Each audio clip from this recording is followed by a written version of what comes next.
ఋగ్వేదంలో రుక్కులు అంటారు ఆ శ్లోకములను, ఆ మంత్రములను. అవి దేవతలను స్తుతి చేస్తాయి. దేవతలను స్తుతి చేసేటటువంటి ఆ మంత్రములకే రుక్కులని పేరు. ఆ రుక్కుల యొక్క సమూహములకు స్తుతి అయితే సూక్తము అంటారు. సూక్తము అంటే సుఉక్తము, బాగుగా చెప్పబడినది. స్త్రీ సూక్తం, పురుష సూక్తం, ఏదో భూ సూక్తం, నీలా సూక్తం, అలా సూక్తం అంటాం. అంటే బాగుగా చెప్పబడినది. ఇప్పుడు ఋగ్వేదంలోనే సూక్తములన్నీ ఉన్నాయి, అంటే స్తోత్ర పాఠములన్నీ. అవి బాగా చెప్పినవి. అందుకని ఇంకా మనం చెప్పక్కర్లేదు, ఆ సూక్తం తీసుకుని మనం చెప్పి పూజ చేస్తాం.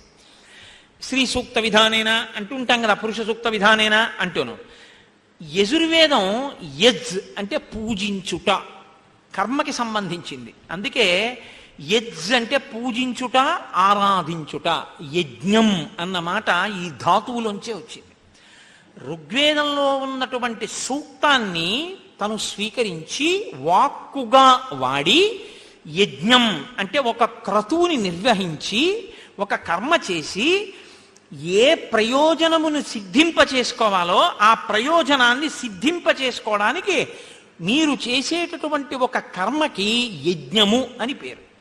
అది అగ్నిహోత్రంతో కూడినదై ఉండొచ్చు, లేదా మీరు యజ్ఞ సమానంగా ఒక పూజని చేసి ఉండి ఉండవచ్చు.